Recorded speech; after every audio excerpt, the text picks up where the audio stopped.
Halagang 1.3 million pesos ang ginastos ni owner. Full finish na, kaya ito po guys, tunghayan natin at siyasatin natin ang itsura ng loob nito at talaga nga namang napakaganda. So bali ang sukat po nito ay 84.5 square meters with 3 bedrooms and isang CR. So guys, talagang napakaganda nito mula sa labas, lalo pagpasok natin sa loob. Yung interior designs ay talagang kakaiba. At ang may-ari po ng bahay na ito ay si Sir Jepoy at si Ma'am Chelsea de Guzman.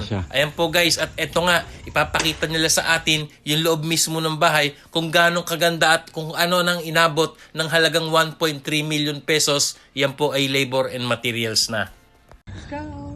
Ang pagbabalik. May tires na tayo para graded. Madumi pa eh. Medyo madami po. Pasok tayo sa loob. Nakabit na yung mga bintana. Pakita mo yung mga bintana. Ay, mga bintana. Ito yung mga bintana. Hindi pa tapos yan eh. Tapos nakabit na po yung ilaw namin. Wala pong bulb. And then, ito. Tapos ito po, ikapalas na po yung mga gilid. Tapos napinturahan na po natin siya ng brown. Update. Ganda. Update. Oh, yan. Tapos, welcome to our CR. Yan, may bawal. Pwede ka na nakapakan. Pwede na. Yan. Dito natin nalagay yung shower. Tapos yung lavatory, yung mirror. Pakita mo yung nabili nating toilet. Yan. Fuzzy. Cozy. Ayan. Tapos, yung nagpaparang tour po, madumi pa kasi siya. Ay, yung bedroom 1, ito yung storage natin. Bedroom 2, tapos ito yung kwarto. Buksan natin. Pwede ka napakan to? Dyan lang, dyan lang. Dyan lang, dyan lang, di pa. Ha? Dyan lang, alam. Hindi, kahapon kami na ginawa to eh. Sige. Yan. Ayan, dyan lang, yan. Kita ba ako? Oh, yan, madilim eh. Yan. Oh, yan. Ganda. Yung napili natin design sa kwarto na tiles, yung para siyang kahoy. Pero tiles lang po Glossy. siya. Ganda ng mga, ayan, ano po siya. Pin light. Pin light yan. Pin light yan. Okay.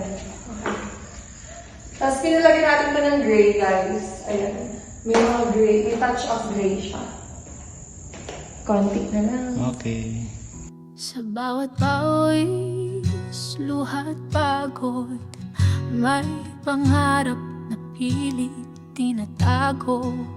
Sa ilalim ng buwan, taimtim ang dasalan, na sana'y may bahay kaming matatawag. Lumipas ang taon, di bumitaw, kahit gaano kahirap ang daan. Ngayon'y nandito na, puso'y lumigaya, may tahanan ng uwian. Sa wakas,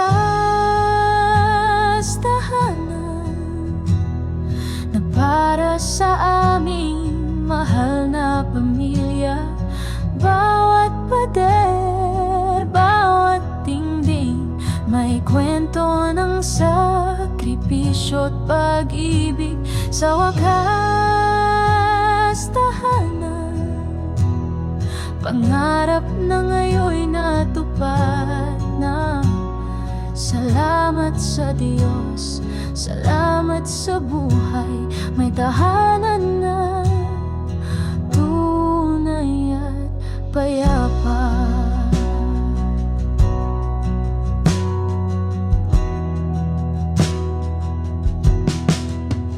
Munting sala, masayang tawanan, sa kusina'y amoy ng nilulutong pagmamahalan. Sa bintana, tanaw ang pangarap na dati malayo, ngayon'y nasa harap.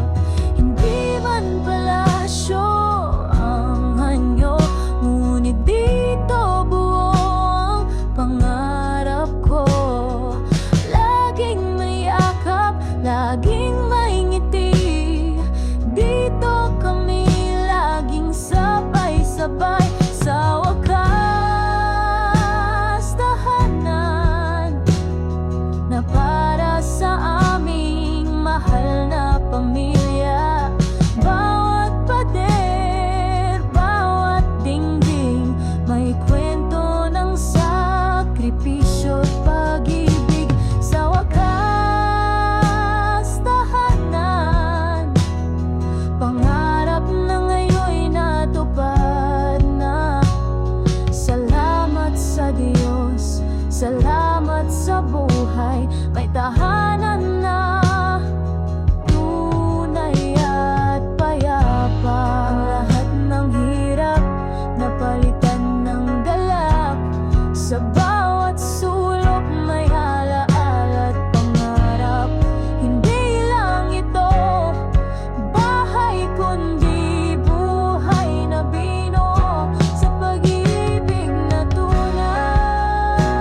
natupad na.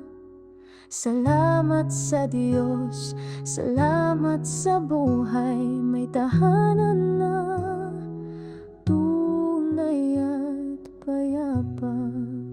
Sa bawat pawis, luha at pagod, may pangarap na pilit tinatago. Sa ilalim ng buwan, taimtim ang dasalan, na sana'y may bahay kaming matatawag. Lumipas ang taon, di bumitaw, kahit gaano kahirap ang daan. Ngayon'y nandito na, puso'y lumigaya, may tahanan ng uwian. Sa wakas, tahanan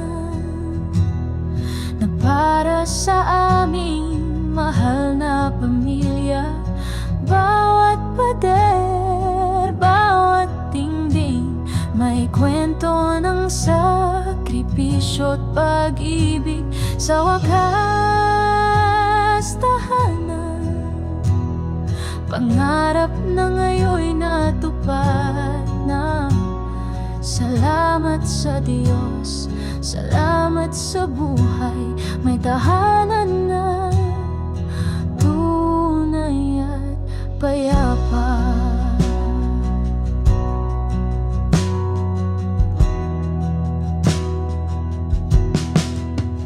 Munting sala, masayang tawanan, sa kusina'y amoy ng nilulutong pagmamahalan. Sa bintana, tanaw ang pangarap na dati malayo, ngayon'y nasa harap.